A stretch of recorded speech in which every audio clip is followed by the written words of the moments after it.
महोदय।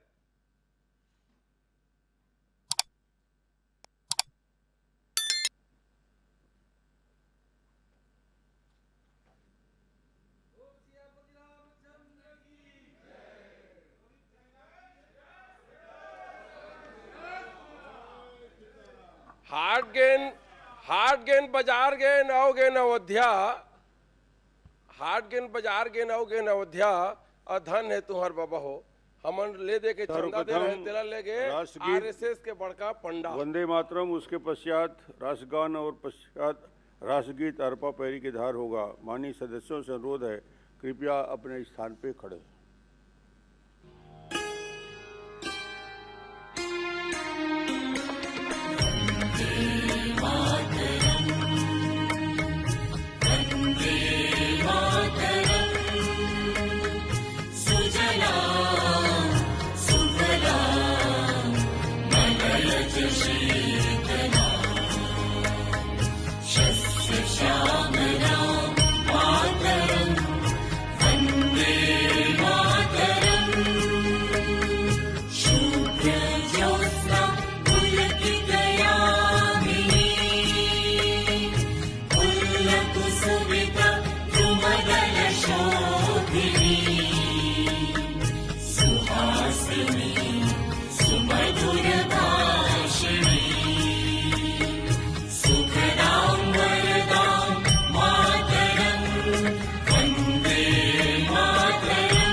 मन अधिनायक जय हे भारत भाग्य विधाता। पंजाब सिंधु गुजरात मराठा द्राविड़ उत्कल गंगा, विंध्य हिमाचल यमुना गंगा उच्छल जलधि तरंगा। तब शुभ नामे जागे, तब शुभ आशीष मांगे, गाहे तब जय गाथा। जन गण मंगल दायक जय हे भारत भाग्य विधाता। जय हे जय हे जय हे जय जय जय जय हे।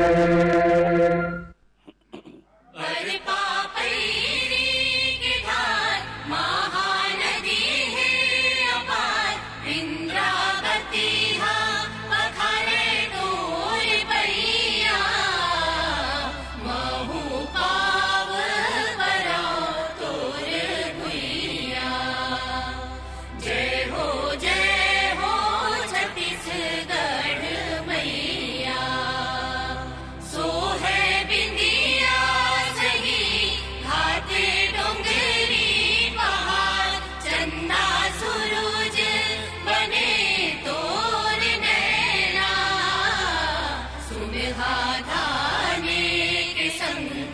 तिलक हरियर रंग तोरे बोली जैसे सुखर मैना अजरा तोरे डोलावे पुरवैया महू पाव परो तोरे भुइया जय हो छत्तीसगढ़ मैया।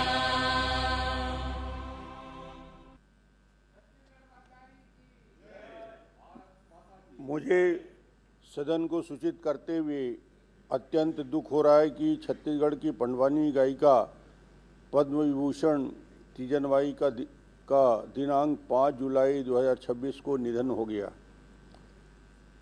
तीजन बाई का जन्म 24 अप्रैल 1956 को ग्राम अटारी जिला दुर्ग के पारधी परिवार में हुआ था। तीजन बाई का बचपन संघर्षों में बीता। बचपन में ही गांव में पंडवानी का अभ्यास को सुनकर वे पंडवानी से प्रभावित हुई। पंडवानी की शिक्षा उनके नाना ब्रिजलाल जी से मिला एवं 13 वर्ष की उम्र में पहली बार पंडवानी गायन का अवसर मिला।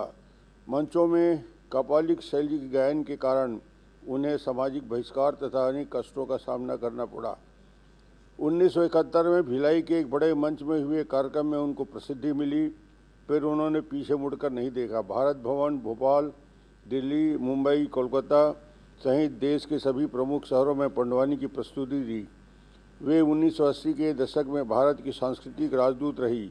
London, France, Europe, Italy, Germany, England, Japan, Switzerland, Paris सहित विश्व के अनेक देशों में उनकी यात्रा तीजन बाई ने छत्तीसगढ़ के लोक संगीत पंडवानी को विश्व पटल पर प्रसिद्धि दिलाई।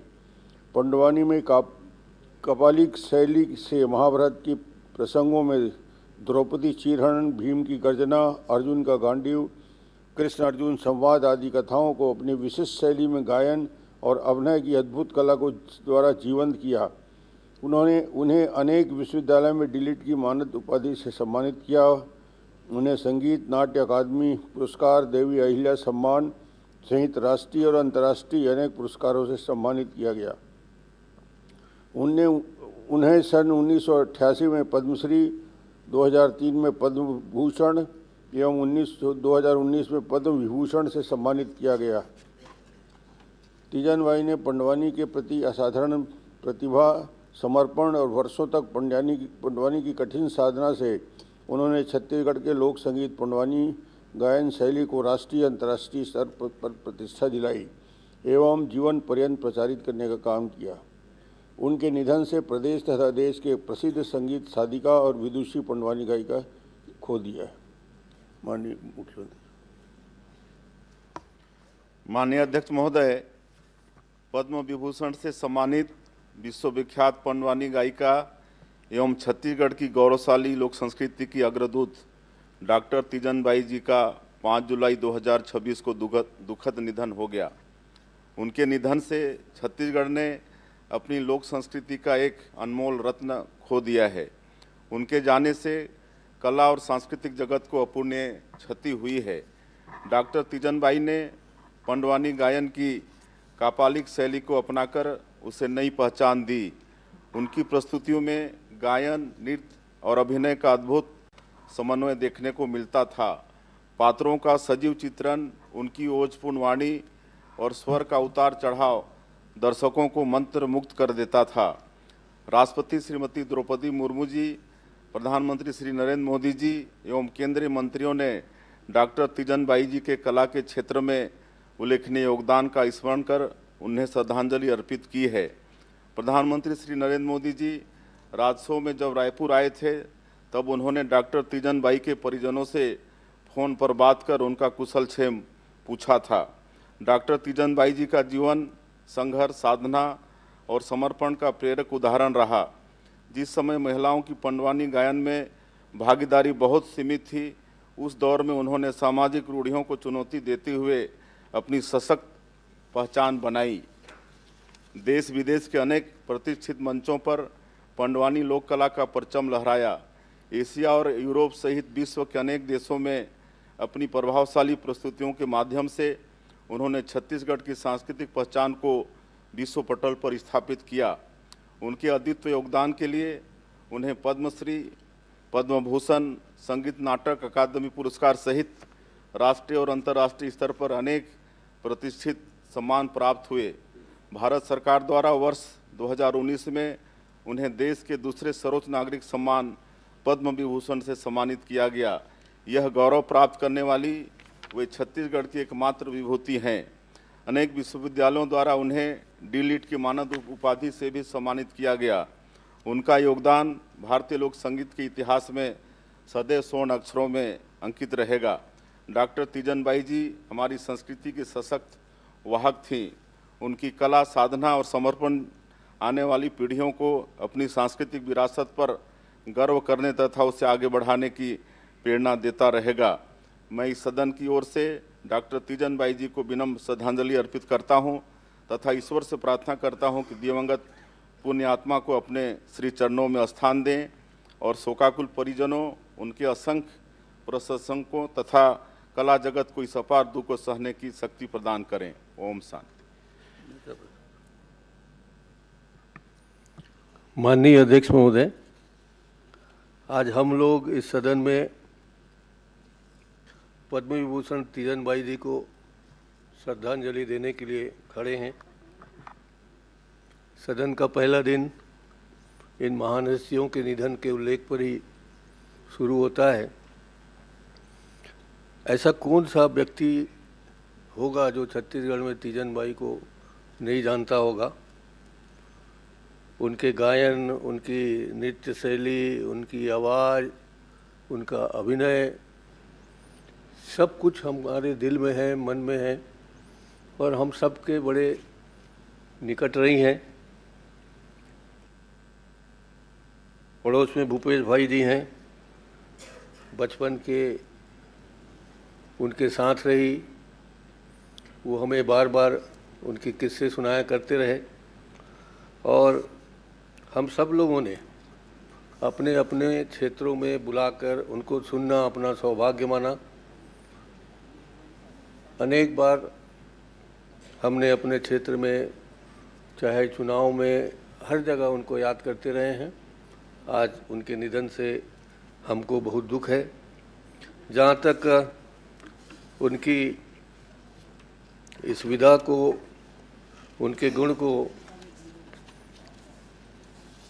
राजीव गांधी जी ने पहचाना और 1988 में उनको पद्म श्री पुरस्कार दिया गया। उसके बाद वीपी नरसिम्हा राव जी के ज़माने में उन्हें संगीत नाटक अकादमी का पुरस्कार प्राप्त हुआ। अटल बिहारी वाजपेयी जी ने उन्हें पद्म विभूषण से नवाजा 2003 में और फुकुओका पुरस्कार जापान से 2018 में मिला और अंततः नरेंद्र मोदी जी की सरकार ने उन्हें 2019 में पद्म विभूषण से पुरस्कृत किया है। सदन का ये पहला अवसर है, मैं समझता हूँ कि हम लोग किसी पद्मश्री, पद्म विभूषण के बारे में चर्चा कर रहे हैं। मगर ये बात भी सत्य है कि छत्तीसगढ़ में एकमात्र ऐसा व्यक्तित्व रहा, ऐसी महिला रहीं जिनको पद्म विभूषण से पुरस्कृत किया गया है। इसलिए हम सब लोग उनके प्रति सम्मान प्रकट करते हुए उन्हें पूरी श्रद्धा के साथ उनके प्रति श्रद्धांजलि अर्पित करते हुए हम लोग चाहते हैं कि इस तरह के कहीं भी हो, हमारे छत्तीसगढ़ में छुपे हुए, गांव में छुपे हुए जिस कला को, जिस संस्कृति को, जिस लोक गायक को नहीं पहचाना जाता, उसको पहचान किया जाए उनके नाम से। और उनको यही आशा, आप सबसे यही आशा करता हूं कि उनके नाम से कोई पुरस्कार की घोषणा किया जाए और सबको, ताकि उनके बारे में और उनकी दिशा में चलने का एक अवसर मिले। इसी के साथ पूरी सदन की ओर से, पार्टी की ओर से मैं इन्हें श्रद्धांजलि अर्पित करता हूं और उनके परिवार को ईश्वर संबल प्रदान करे, इसकी प्रार्थना करता हूं। राजेश अग्रवाल जी, संस्कृति मंत्री। माननीय अध्यक्ष महोदय, आज यह सदन अत्यंत शोक एवं भाव विह्वल मन से छत्तीसगढ़ की गौरव लोक संस्कृति की अमर साधिका पद्म विभूषण स्वर्गीय तीजन बाई जी को अपनी विनम्र श्रद्धांजलि अर्पित कर रहा है। तीजन बाई जी ने अपनी अद्भुत प्रतिभा, अथक साधना और सशक्त प्रस्तुति के माध्यम से छत्तीसगढ़ की लोक कला पंडवानी को राष्ट्रीय ही नहीं बल्कि अंतर्राष्ट्रीय पहचान दिलाई। उन्होंने लोक परंपरा को नई ऊंचाइयों तक पहुंचाया और हमारी सांस्कृतिक विरासत को विश्व मंच पर गौरवान्वित किया। उनका जीवन संघर्ष, समर्पण और संस्कृति के प्रति अटूट निष्ठा का प्रेरणादायी उदाहरण है। पद्मश्री, पद्म भूषण और पद्म विभूषण सहित अनेक राष्ट्रीय और अंतर्राष्ट्रीय सम्मानों से अलंकृत होकर उन्होंने छत्तीसगढ़ का गौरव विश्व भर में बढ़ाया। उनके निधन से केवल छत्तीसगढ़ ही नहीं बल्कि संपूर्ण देश की सांस्कृतिक दुनिया में एक युग परिवर्तक लोक कलाकार को खो दिया है। उनका योगदान सदैव हमारी सांस्कृतिक चेतना को प्रेरित करता रहेगा। मैं संस्कृति विभाग की ओर से स्वर्गीय तीजन बाई जी को विनम्र श्रद्धांजलि अर्पित करता हूं तथा ईश्वर से प्रार्थना करता हूं दिवंगत पुण्य आत्मा को अपने श्री चरणों में स्थान दे एवं शोक संपन्न परिजनों तथा उनके असंख्य प्रशंसकों को यह दुख सहने की शक्ति प्रदान करे। ओम शांति। श्री भूपेश बघेल। माननीय अध्यक्ष महोदय, तीजन बाई जो कि पद्म विभूषण से सम्मानित महिला, जिसको श्रद्धांजलि देने हम सब इस सदन में आपने अवसर दिया। माननीय अध्यक्ष महोदय, तीजन बाई का जन्म पाटन ब्लॉक के गनियारी गांव में। वैसे भी वो पारधी समाज से आते थे, जो बहुत कम वो जनजाति छत्तीसगढ़ में है, जिसमें हमारे पाटन ब्लॉक में गनियारी है, देव बलौदा है, अटारी है, सोरम है, रानी तरई है, सांकरा है। इन गांवों में पारधी जनजाति के लोग निवास करते हैं। मुख्य रूप से इनका काम चिड़िया का आखेट करना, चटाई बनाना, दातुन बेचना, इस प्रकार से कार्य लोग करते थे। बैल पालने के भी काम करते हैं। शिक्षा से बहुत ज़्यादा समाज बहुत ज़्यादा शिक्षित नहीं है, फिर भी जो परिस्थिति उनकी रही है, बहुत गरीब परिवार में और अनेक जगह बाल्यकाल में ही उनको घर छोड़ना पड़ा, चंदखुरी में भी रही और मजदूरी भी करती थी और खेत में ही चाहे कर्मा हो, ददरिया हो, पंडवानी हो, सब गाया करती थी। और वो जो उसकी आवाज़ है गांव के खेत खलिहान से निकलकर राष्ट्रीय और अंतर्राष्ट्रीय मंचों पर उन्होंने स्थान दिलाया। तो कोई व्यक्ति जन्म से नहीं कर्म से महान बनता है, ये तीजन बाई के जीवन से सीखा जा सकता है। जो परिस्थितियां उनकी थी, परिवार की भी जिम्मेदारी, समाज की भी जिम्मेदारी, महिला होने के नाते उस मंच में उसका विरोध का सामना, साथ ही ये पंडवानी जो है अध्यक्ष महोदय और भरथरी हमारे केवल छत्तीसगढ़ में ही गाया जाता है। दूसरे अन्य प्रदेशों में आपको पंडवानी गायन नहीं सुनाई देगा, लेकिन उस विधा को उन्होंने अपने कला साधना का माध्यम उन्होंने बनाया और जो ऊंचाई उन्होंने प्राप्त की है वो किसी के लिए भी प्रेरणा का कारण बन सकता है। आदरणीय अध्यक्ष महोदय, चूँकि हम लोग एक ही ब्लॉक के, एक ही विधानसभा के रहने वाले, तो हम लोगों का पारिवारिक संबंध सा था। सुख दुख में हमेशा कभी कोई पारिवारिक कार्य हो तो बुला भी लेती थी, हम लोग जाते भी थे, उनके यहाँ भोजन भी करते थे, सामाजिक जो परिस्थिति उसके बारे में चर्चा भी होती थी। लेकिन उसके पहले अध्यक्ष महोदय, जब हम लोग स्कूल में थे तब भी उनके कार्यक्रम देखने आसपास के गांव में जब होता था तो हम लोग रात में साइकिल में, बैलगाड़ी में जाते थे और कुछ सुनते थे। हजारों की भीड़ रहती थी उस समय। जो प्रारंभिक दौर है तो निश्चित रूप से किसी कलाकार का एक स्वर्णिम काल होता है, तो जो उस दौर में हजार भीड़ पंडवानी सुनने के लिए पहुंच जाया करते थे। और पूरे छत्तीसगढ़ में, जैसे कि डॉक्टर महंत ने कहा, कौन नहीं जानता तीजन बाई को। तो एक ऐसे व्यक्ति के जाना निश्चित रूप से एक कला के क्षेत्र में एक अपूर्णीय क्षति। छत्तीसगढ़ ने एक प्यारी बेटी उन्होंने खो दी और पंडवानी को, छत्तीसगढ़ को, छत्तीसगढ़ी भाषा को जो मान तीजन बाई ने राष्ट्रीय और अंतर्राष्ट्रीय जगत में दिलाया, उसके कोई मुकाबला नहीं। अध्यक्ष महोदय, इस अवसर पर उन्हें मैं श्रद्धा सुमन अर्पित करता हूं, साथ ही परिवार को दुख सहने की क्षमता प्रदान करे ऐसी ईश्वर से प्रार्थना करता हूं। ओम शांति।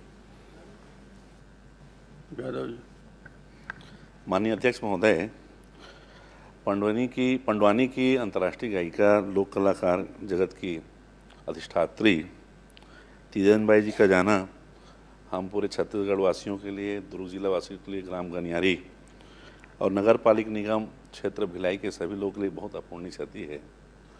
क्योंकि हम लोग सब जानते हैं कि तीजन बाई एक गांव से निकलकर, कई बार ऐसा लगता है कि परमात्मा विधि का विधान भी कैसा है, बहुत विषम परिस्थिति में जिनका जन्म हुआ और अपने कर्म योग के माध्यम से कर्म योगिनी बनकर गरीबी को, जाति पंथ के भेदभाव को दूर करते हुए सिर्फ दुर्ग नहीं, रायपुर नहीं, भोपाल, मुंबई, दिल्ली और दिल्ली देश सीमा से बाहर देश के 70 से ज़्यादा देशों में उन्होंने छत्तीसगढ़ी भाषा, लोक कला, पंडवनी गायन के माध्यम से उन्होंने महाभारत महाकाव्य को उन्होंने मंचन के रूप में छत्तीसगढ़ को पूरे देश और दुनिया में प्रसारित किया और विश्व में भी छत्तीसगढ़ी भाषा के द्वारा पहली कोई कला जगत की अधिष्ठात्री है जिन्होंने महाभारत महाकाव्य को छत्तीसगढ़ी भाषा में मंचन किया। तंबूरे के माध्यम से जब वो बोलती थी, हमारे यहाँ भिलाई स्टील प्लांट के द्वारा एक कार्यक्रम हुआ, पहली बार उनको देखने का सौभाग्य मिला और तंबूरे में जब वो भीम गर्जना जब करती थी तो ऐसा लगता था कि साक्षात महाभारत काल में आ गए, भीम यहाँ उपस्थित हो गए। अर्जुन माणे बाण जब वो बोलती थी तो ऐसा लगता था कि अर्जुन गांडीव धर पकड़कर वो स्वयं मंच में आ गए, ऐसा वो प्रस्तुति उनका होता था। आज उनका जाना इस पूरे छत्तीसगढ़ के लिए, कला जगत के लिए बहुत अपूर्णीय क्षति है। 1.5 साल पहले जब उनका स्वास्थ्य खराब हुआ तो माननीय मुख्यमंत्री श्रद्धेय विष्णुदेव साय जी के निर्देश पे हमारे स्वास्थ्य मंत्री श्याम बिहारी जायसवाल जी और उनकी पूरी टीम, जब हम सब भिलाई गनियारी उनके गृह निवास पहुँचे तो माननीय मुख्यमंत्री के निर्देश पे ही उनके आवास पे एक नर्स, एक डॉक्टर 24 घंटा उनके स्वास्थ्य सेवा के लिए वहाँ पे नियुक्त किया गया और उनको अस्पताल में भर्ती होने से डर लगता था। तब माननीय श्याम बिहारी जायसवाल जी ने माननीय मुख्यमंत्री जी से बात कराया और माननीय मुख्यमंत्री जी के आग्रह पे पहली बार पिछले साल हम लोग उनको एम्स में भर्ती किए और जब एम्स में ही जब अंतिम सांस ली तो हम सब एक साथ MMI में जब IIM में जब हम प्रशिक्षण ले रहे थे तो वहाँ उनकी सूचना की माननीय मुख्यमंत्री जी स्वयं गए और मुझे कहा कि जाके वहाँ की व्यवस्था देखो। पहली बार गनियारी के इतिहास में इतने बड़े कला जगत के समूह के लोग वहाँ पे आए। अभी मैं जब कल उनके 10 गात्र की तैयारी के लिए मैं गया तो वहाँ देखा कि लोगों ने बताया कि हजारों के संख्या में उसके तीजनाहवन में कला जगत के ऐसे ऐसे लोग आए जिसको कोई नहीं जानता। ये इस बात का प्रमाण है कि पंडवानी ही नहीं, पूरे लोक कला के क्षेत्र में आज एक बहुत अपूर्णीय हम सबके बीच क्षति हुई है। आज पंडवानी गायिका तीजन बाई का ये जो शोक हम सब दे रहे हैं, उनके लिए हम सब पूरे छत्तीसगढ़िया वासी और लोक कला के लिए बहुत बड़ी क्षति है। मैं ईश्वर से प्रार्थना करता हूं कि उनके चाहने वाले, उनके परिजन, परिवारजन और छत्तीसगढ़ को, छत्तीसगढ़िया लोगों को इस असीम दुख को सहने की क्षमता दे और भगवान से प्रार्थना करता हूं कि प्रभु अपने श्री चरणों में उनको स्थान दे। धन्यवाद। माननीय अध्यक्ष महोदय, आज हम एक ऐसे विदुषी महिला जिन छत्तीसगढ़ के कला जगत के पहचान और प्रसिद्धि केवल प्रदेश और देश नहीं, अंतर्राष्ट्रीय स्तर पे एक नाम दिला के काम छत्तीसगढ़ ला करीन। पद्मश्री, साहित्य नाटक अकादमी से पुरस्कार से सम्मानित, पद्म विभूषण से सम्मानित स्वर्गीय तीजन बाई जी, जेकर हमेशा सानिध्य हमन ला कला जगत के हर एक साथी ला मिले। हमन जब भिलाई इस्पात संयंत्र के कार्यक्रम, SRC कला और संस्कृति विभाग के कार्यक्रम हुए महोत्सव, उनमें कलाकार के रूप में हमन जब जान वहाँ प्रस्तुति में, तो हमन अपन प्रस्तुति के पहले ओकर मंची प्रस्तुति ला देखन ओकर शैली, ओकर अंदाज निश्चित ही हम सब कलाकार साथी मन पर एक प्रेरणा, एक प्रकाश पुंज के तरह रहे, जे हम सबला एक संबल प्रदान करे। और आज गनियारी से निकल के पूरा अंतर्राष्ट्रीय स्तर पर एक प्रसिद्धि निश्चित ही वो हम सब के एक गौरव के क्षण आज जरूर हमारे बीच नहीं है, लेकिन हम बचपन से वाला सुना था ओकर भाव, ओकर भंगिमा तमूरा ला जब पकड़े, ओकर बाद जब प्रस्तुति करे और जैसे जैसे प्रसंग आए ओकर हिसाब से जब प्रस्तुति दे, तो निश्चित ही वो मंच अपन आप में एक अद्भुत रहे। अंतर्राष्ट्रीय स्तर पर अगर पहचान के बात करन माननीय अध्यक्ष महोदय, तो एक पद्मश्री तीजन बाई जी और एक हबीब तनवीर जी, जिन अंतर्राष्ट्रीय स्तर पे छत्तीसगढ़ के पहचान दिला के काम करिस। हम पूरा कला जगत के तरफ से भी और अत का हृदय के साथ वो परमपिता परमात्मा से यही निवेदन करथन कि वो शोक संतप्त परिवार ला ये दुख के बेला में शक्ति दे और बोला ये दुख सहन करे के शक्ति प्रदान करे। ये भावना के साथ ओम शांति। एक मिनट गुरु जी।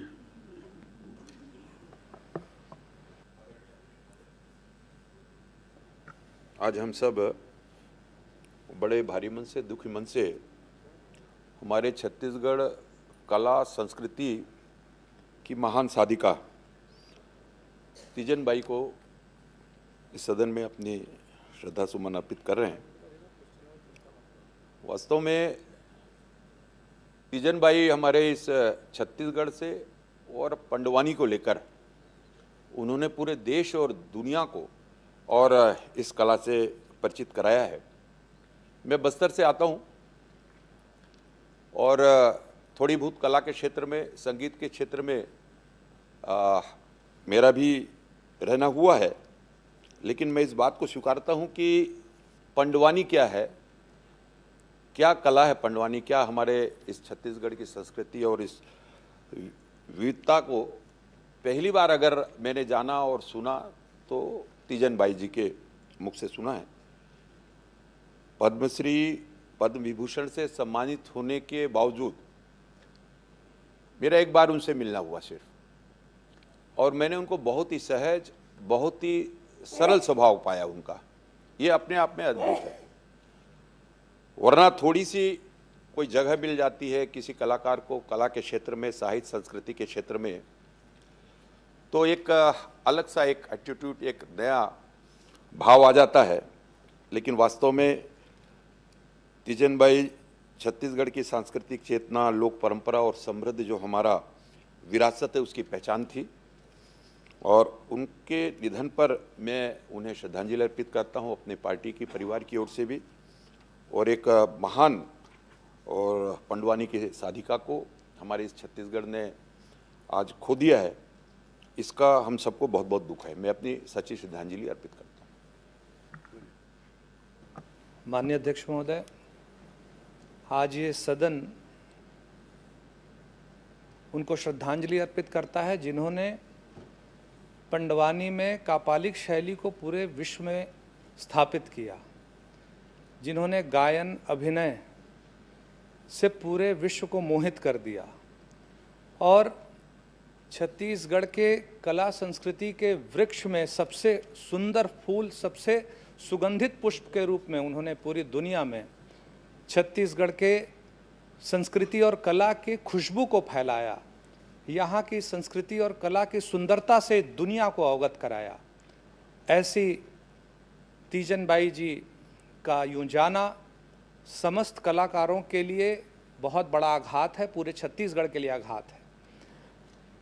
पहले छत्तीसगढ़ को राज्य निर्माण से पहले उनके नाम से भी जाना जाता था कि छत्तीसगढ़ की एक ऐसी कलाकार हैं जिन्होंने पूरी दुनिया में पंडवानी को स्थापित किया।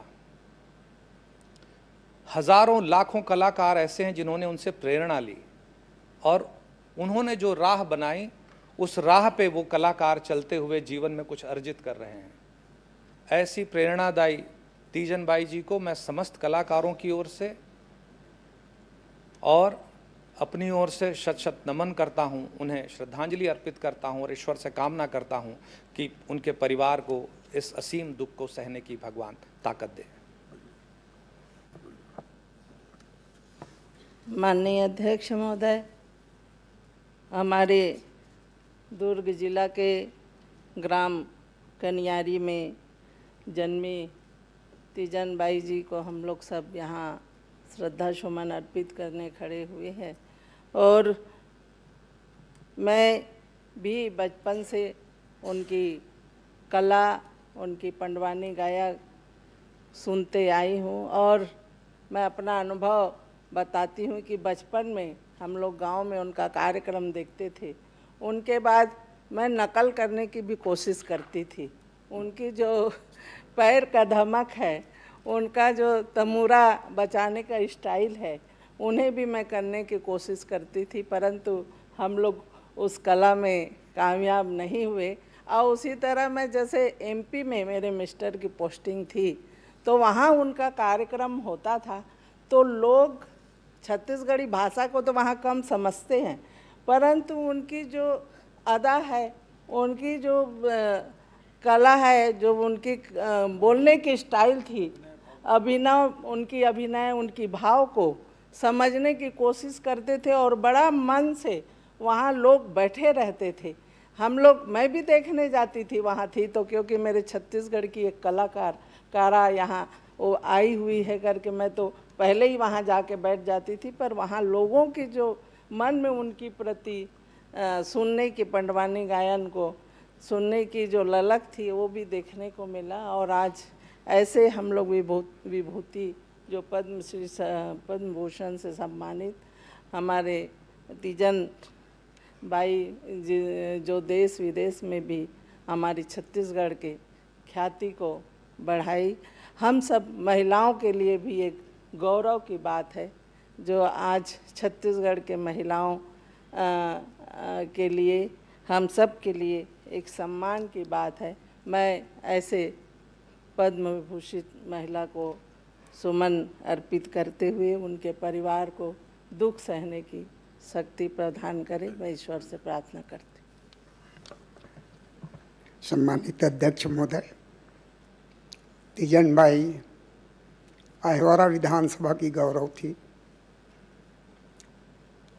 और पंडवानी की जो गायिका के रूप में पूरे छत्तीसगढ़, देश और विदेश में अंतर्राष्ट्रीय पहचान बनाई। महाभारत की जो युद्ध है उसको अपने काल्पनिक शैली से पूरे प्रस्तुत करने का, और जिस उम्र में 13 वर्ष की प्रारंभ की, तो भारत सरकार ने उसे बहुत ही सम्मान की जनक विभूषण पद से सम्मानित किया। और हम सब बहुत दुखी हैं उनके जाने से, हमारे बीच नहीं है, पर उनकी जो कला है, उनका जो वाणी है, हमें हमेशा याद दिलाती रहेगी। बचपन में भी हमने उसका पंडवानी सुना है और निश्चित तौर पर हमारे छत्तीसगढ़ की बहुत बड़ी क्षति है। और अहिवारा विधानसभा की ओर से मैंने श्रद्धा सुमन अर्पित करता हूँ। भगवान से प्रार्थना करता हूँ उन्हें अच्छे स्थान पर अपने चरणों में जगह दें और दुख को सहने की क्षमता प्रदान करें उनके परिवारों को। ओम शांति। माननीय अध्यक्ष महोदय, तीजन बाई जी सिर्फ एक पंडवानी गायिका ही नहीं थी, बल्कि छत्तीसगढ़ की आत्मा थी, लोक कला की शेरनी थी और कहीं ना कहीं छत्तीसगढ़ की लोक संस्कृति की ध्वजावाहक थी। और जिस प्रकार से भिलाई, क्योंकि नेहरू कल्चरल हाउस जहाँ पे उनका हमेशा एक प्रस्तुति जो है भिलाई इस्पात संयंत्र के द्वारा होता था, और जब हम लोग छोटे थे सब देखने जाते थे वहाँ पे, और जो उनकी जो कला थी, उस कला एक गांव के चौपाल से लेकर विश्व के पटल तक जिस प्रकार से छत्तीसगढ़ की माटी की खुशबू को उन्होंने पहुंचाया, निश्चित रूप से जो है छत्तीसगढ़ हमेशा गौरवित हुआ है। माननीय अध्यक्ष महोदय, तीजन बाई जी की यादें जो है हम सब उनके विचारों को, उनके यादों को, उनके कला को जो है हमेशा जीवन भर याद रखेंगे। भिलाई जो शिक्षाधानी कहा जाता था और भिलाई जो कलाधानी बना, वो कलाधानी बनाने में अगर भिलाई में अगर किसी का सबसे बड़ा योगदान रहा तो तीजन बाई जी का रहा। तो मैं उन्हें श्रद्धांजलि अर्पित करता हूं अपने वैशाली नगर विधानसभा की ओर से, भिलाई की ओर से। अध्यक्ष महोदय, पद्म विभूषण से सम्मानित डॉक्टर तीजन बाई का जाना छत्तीसगढ़ के इस माटी की बेटी, जिन्होंने पूरे छत्तीसगढ़ का मान सम्मान राष्ट्रीय अंतर्राष्ट्रीय पटल पर जिन्होंने रखा और महाभारत की कथाओं को, जिसको पांडवों की कथा कहा जाता है, उसको दमदार आवाज़ के माध्यम से कापालिक शैली की, जिसको खड़े होकर अभिनय करना कहा जाता है, उस माध्यम से पूरे वैश्विक पटल पर स्थापित करना, पहचान दिलाना, ये डॉक्टर तीजन बाई जी ने किया और आज वो हमारे मध्य नहीं है। और जो उनका जन्म दुर्ग के जो गनियारी गांव में हुआ और पारधी जनजाति से ताल्लुकात रखने वाली हमारी तीजन बाई का बचपन बहुत ही संघर्षपूर्ण रहा। जब उन्होंने अपने नाना से प्रेरणा लेकर के, बृजलाल जी से प्रेरणा लेकर के महाभारत की कहानियों को जब गाते सुना और उन्हीं के प्रेरणा से जब उसको औपचारिक प्रशिक्षण प्राप्त किया और उसको गायन चालू किया, तब उस समय में लड़कियों का और विशेष करके उस समाज में पंडवानी गाना बहुत ही वर्जित माना जाता था। और लेकिन सभी सामाजिक बंधनों को तोड़ते हुए डॉक्टर तीजन बाई जी ने इस कला को अपनी साधना बनाया और पंडवानी गायन शैली को आज राष्ट्रीय अंतर्राष्ट्रीय पटल पर उन्होंने स्थापित किया। पंडवानी गायन शैली का जो अर्थ है पांडवों की वाणी, और तीजन बाई कपालिक शैली की पहले महिला कलाकार थी जो अपने हाथ में तंबूरा लेकर गाती थी और गायन के माध्यम से जो मंच पर महाभारत के विभिन्न किरदार, जो भीम है, अर्जुन है, दुर्योधन का, उनका स्वयं अभिनय करके उसको जीवंत तरीके से उसको प्रस्तुतिकरण करती थी। प्रमुख स्तर पर उनका जो अभिनय के माध्यम से उन्होंने इस चीज़ को स्थापित किया और उन्होंने राष्ट्रीय स्तर पर, अंतर्राष्ट्रीय स्तर पर जो उपलब्धियां हासिल की, चाहे वो पद्मश्री हो, चाहे नाटक अकादमी पुरस्कार हो, पद्म विभूषण हो, इनके माध्यम से हमारे राज्य को और देश को गौरवान्वित किया है। हमारे प्रदेश के यशस्वी मुख्यमंत्री जी ने इस बात के लिए उनके जब शोक सभा आयोजित की गई थी तो वहाँ पर श्रद्धांजलि सभा, वहाँ पर उन्होंने इस बात के लिए राज्य अलंकरण सम्मान के लिए भी घोषणा की गई है। इस बात का भी मैं इस सदन को जानकारी देना चाहता हूँ। और आज उनका जाना हम सब के लिए बहुत ही पीड़ादायक है और क्योंकि उन्होंने अपने दम पर हमारे छत्तीसगढ़ की संस्कृति को वैश्विक मंचों पर पहुंचाया और 70 वर्षों की इस अवधि में जो हमने इस महान गायक को खोया और आज हम सभी उनको श्रद्धांजलि अर्पित कर रहे हैं। हम चाहते हैं कि उनको प्रभु अपने श्री चरणों में स्थान प्रदान करें। मैं अपनी ओर से उन्हें अपनी ओर से श्रद्धांजलि अर्पित करता हूँ।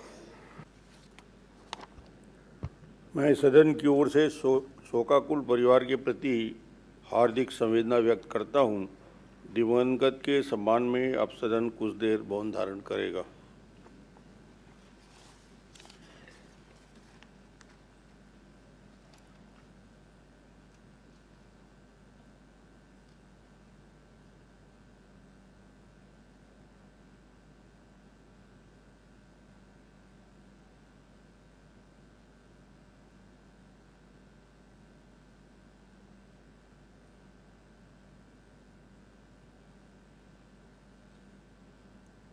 ओम शांति हो। दिवंगत के सम्मान में सदन की कार्यवाही 5 मिनट तक के लिए स्थगित। माननीय अध्यक्ष महोदय,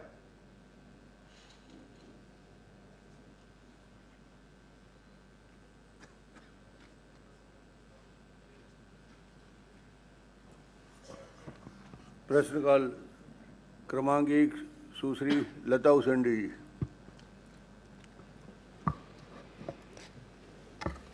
माननीय अध्यक्ष महोदय, मैं माननीय मंत्री जी से जानना चाहती हूँ कि अभी महेंद्र कर्मा विश्वविद्यालय में कुछ पदों की भर्ती के लिए विज्ञापन जारी हुआ था, क्या उसमें किसी तरह की शिकायत प्राप्त हुई है और उसका निराकरण होगा? माननीय अध्यक्ष महोदय, शहीद महेंद्र कर्मा विश्वविद्यालय में अभी शैक्षणिक पदों के लिए भर्ती की प्रक्रिया प्रारंभ की गई है और अभी जो भर्ती प्रक्रिया है उसमें किसी तरह की अभी कोई शिकायत अभी प्राप्त नहीं हुई है। माननीय अध्यक्ष महोदय, माननीय मंत्री जी ने शिकायत प्राप्त नहीं, पर यहाँ पे एक उत्तर में निराकृत भी कहा गया है और उसमें महामहिम जी का भी नाम शायद है, तो मुझे लगता है कि इस सदन में इस तरह की चर्चा भी, नाम भी नहीं आना चाहिए शायद से। लेकिन मैं माननीय मंत्री जी से एक पूछना चाहूँगी, क्या हमारे यहाँ यूनिवर्सिटी में डीएड बीएड की क्लासेस चलती हैं क्या? माननीय अध्यक्ष महोदय, प्रदेश में बीएड और डीएड की जो क्लासेस हैं वो अभी स्कूल शिक्षा विभाग द्वारा संचालित है। हमारे उच्च शिक्षा विभाग के द्वारा अभी प्रदेश के किसी भी महाविद्यालयों में बीएड की क्लासेस प्रारंभ नहीं की गई है। अभी जो नई राष्ट्रीय शिक्षा नीति 2020 जो लागू हुई है उसके अनुसार 4 वर्षीय बीएड का पाठ्यक्रम होगा, जो अभी छत्तीसगढ़ में अभी किसी महाविद्यालय में शुरू नहीं हुआ है। माननीय अध्यक्ष महोदय, जो नई शिक्षा नीति 2020 है, ये किन किन महाविद्यालयों में छत्तीसगढ़ में लागू है और आईटीपी के कोर्स प्रदेश में कहाँ कहाँ पे संचालित हैं?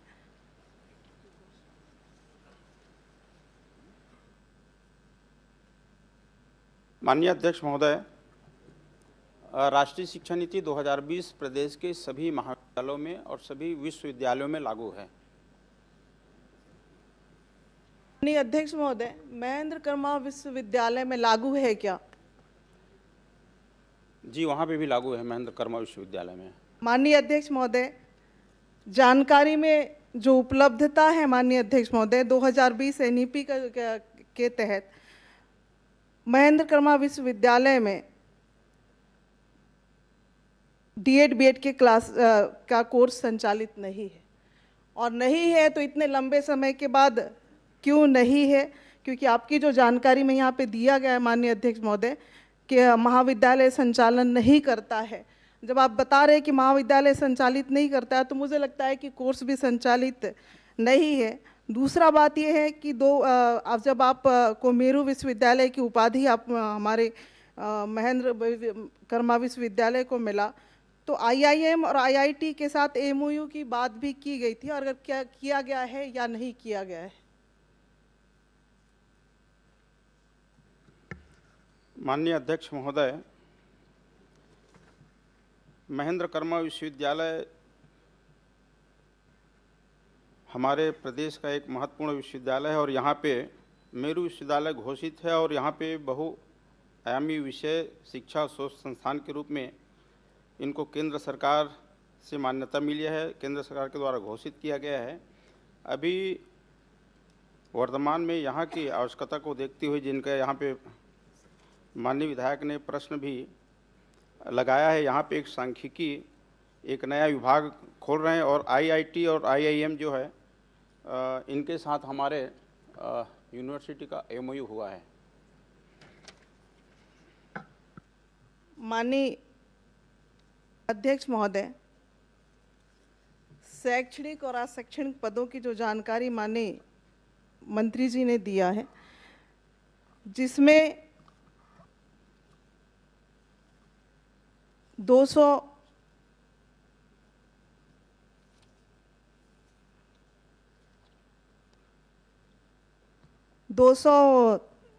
65 पद स्वीकृत हैं और मात्र 29 पद भरे हुए हैं। गैर शैक्षणिक में 320 पद स्वीकृत हैं और 291 पद रिक्त हैं। तो वित्त विभाग से इसकी सहमति आपको मिल चुकी है या नहीं मिली है? अगर मिली है तो भी इसको कब तक करेंगे? और जो शिकायत मैंने कहा कि प्राप्त हुआ था बीच में भर्ती के लिए, उसको किस एजेंसी के द्वारा आपने जांच कराया है? माननीय अध्यक्ष महोदय, महेंद्र कर्मा विश्वविद्यालय में 265 पद स्वीकृत हैं और अभी 29 नियमित वहाँ पे कार्यरत हैं। ये 31 विभाग में वहाँ पे 5 विभाग अभी प्रारंभ ही नहीं हुए हैं, जिसमें से 90 पद को शून्य माना जाए और उसके बाद बच जाते इसमें 146 पद। तो 146 पद में अभी 113 पद की भर्ती की प्रक्रिया प्रारंभ है। विज्ञापन निकाला जा चुका है, दावापत्ति इसमें मंगाया गया है। इसके साथ ही पद की पूर्ति जल्दी कर ली जाएगी। और जो एक माननीय विधायक ने भर्ती प्रक्रिया में शिकायत की बात कही, वो अभी की नहीं है, पिछले समय की है और उनकी जांच हुई है। जांच के पश्चात रिपोर्ट जो है महामहिम राज्यपाल को भेजा गया था और उनका अवलोकन और परीक्षण करने के पश्चात माननीय राज्यपाल कुलाधिपति के द्वारा 13/2/2026 को शिकायत को निराधार होने के कारण इसको नस्तीबद्ध कर दिया गया है। अजय जी। माननीय अध्यक्ष महोदय, लता जी ने एक अच्छा विषय उठाया है, लेकिन एक माननीय मंत्री जी से मैं एक बात जानना चाहूँगा कि प्रदेश में जितने बीएड कॉलेज हैं 2 वर्षीय हैं, आपने बताया, तो एनसीटी इससे पहले मान्यता मिलती थी 2 वर्षीय की। तो जितने बीएड कॉलेज हैं उसको आज की तारीख में आईटीईपी में बहुउद्देशीय जो शिक्षण संस्थान है उसमें परिवर्तित करने के लिए आप क्या कदम उठा रहे हैं कि आप 2 वर्षीय बीएड ही चलाएंगे? एक दूसरा, कोंडा गांव के लिए जो आवेदन आपको प्राप्त हुए हैं वो 2 वर्षीय खोलने जा रहे हैं कि 4 वर्षीय खोलने जा रहे हैं? और 4 वर्षीय खोलने जा रहे हैं तो उसकी प्रक्रिया क्या है, क्या प्रक्रिया आपने की है? एक दूसरी एक जानकारी भर दे देता हूँ माननीय अध्यक्ष महोदय। एक बड़ा छत्तीसगढ़ के सामने विकट स्थिति है कि नया बीएड जो एनईपी में 4 साल का खोलना है, डबल B+ कॉलेज को ही दिया जाएगा और छत्तीसगढ़ में एक भी कॉलेज B+ से ऊपर नहीं है। तो उसके लिए भी आप क्या कदम उठाए जा रहे हैं कि छत्तीसगढ़ में 4 वर्षीय बीएड खुल सकें?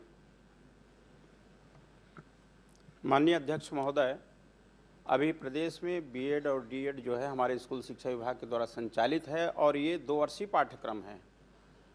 हमारा जो एनईपी के तहत जो आएगा वो 4 वर्षीय पाठ्यक्रम है। अभी इनका 2 साल का कोर्स होता है। हमारा योजना ये है कि हम 2026 में अभी बीएड की क्लासेस शुरू करेंगे, वो 2030 में पहला बैच तैयार होगा। तब तक कि इनकी पुरानी एनईपी लागू होने के बाद जो एनसीटी के बीएड कॉलेज हैं उसकी देश भर में कोई मान्यता नहीं रहेगी। पहला प्रश्न मैंने आपसे पूछा था कि 2 वर्षीय जो बीएड है उसको 4 वर्ष में परिवर्तित करने के लिए आप क्या कदम उठाए जा रहे हैं जिससे उसको आगे मान्यता मिल सके? एक दूसरा, BB+ छत्तीसगढ़ में एक भी महाविद्यालय नहीं है, तो 4 वर्षीय खोलने के लिए जो प्रस्तावित है और जो प्रशासकीय स्वीकृति हो चुके हैं, BB+ एक भी महाविद्यालय छत्तीसगढ़ में नहीं है, तो उसके लिए आप क्या कदम उठाने जा रहे हैं? क्योंकि छत्तीसगढ़ में B+ तक है अधिकतम, वो स्वीकृत हो जाए, समय कम है, आप जल्दी बताएं उसको। माननीय अध्यक्ष महोदय, ये सही है कि हमारे प्रदेश के बहुत से महाविद्यालय जो है B++ नहीं है और यूजीसी के है 13 महाविद्यालय हैं जहाँ पे संभावना है बीएड कॉलेज खोलने की। तो यूजीसी का नियम अलग है। यूजीसी से हट के समकक्ष हमारे यहाँ बीएड कॉलेज हम कैसे प्रारंभ करें, उसका मापदंड कैसा हो, इसके लिए टास्क फोर्स का गठन किए हैं। और ये टास्क फोर्स जो है हमारे प्रदेश के जो संसाधन हैं, जो भौतिक यहाँ पे संरचना है, उसके हिसाब से जवाब पूरा हो। जनक। माननीय अध्यक्ष महोदय, मैंने जो प्रश्न किया प्रश्न करिए, जल्दी जवाब लीजिए। मैंने जो प्रश्न किया उसका जवाब माननीय मंत्री जी से आ गया है। मैं एक प्रश्न और पूछना चाहूँगा कि छत्तीसगढ़ राजपत्र में पंचायत उपबंध के अंतर्गत बिंदु क्रमांक 35(1) के तहत आने वाला जो समय में 2027-28 में जो बंदोबस्त होगा उसमें पटवारी और बेटघाट गांव की सीमा के जो भीतर राजस्व और वन अभिलेख है उसका B1 खसरा उपलब्ध कराएंगे क्या? माननीय अध्यक्ष महोदय, छत्तीसगढ़ में हमारे 20,551 राजस्व ग्राम हैं और यहाँ पे 19,805 ग्राम में सर्वेक्षण का काम पूरा हो गया है। माननीय अध्यक्ष महोदय, जा रहा हूँ, वही बताऊंगा मैं आपको। समय खत्म। माननीय अध्यक्ष महोदय, जहाँ पे बंदोबस्त की बात कर रहे हैं, सर्वे की बात कर रहे हैं,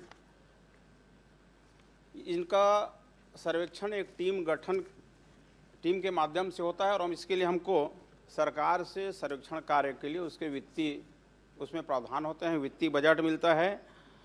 वन भूमि पर पट्टा और सार्वजनिक पट्टा, ये जो है सर्वेक्षण के बाद कि कौन सा जमीन राजस्व में आ रहा है, कौन सा वन भूमि में आ रहा है, सर्वेक्षण के बाद वो क्लियर होगा।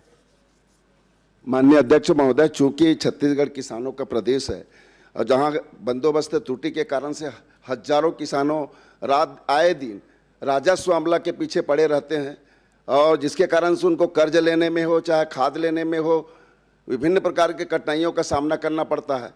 मैं माननीय अध्यक्ष महोदय, माननीय मंत्री जी से जानना चाहूँगा कि जो आने वाला जो बंदोबस्त उसके पहले गांव में ग्राम सभा में उपलब्ध करा देंगे क्या B1 खसरा?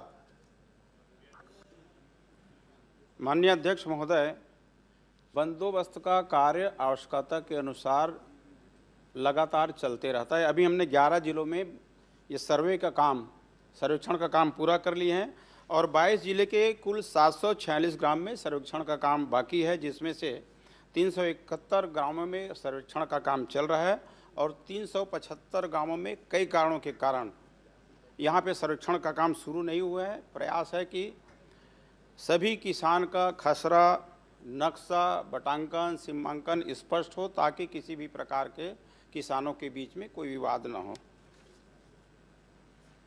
धन्यवाद। अब 1 सेकंड में क्या पूछोगे आप? चलिए, प्रश्नकाल समाप्त।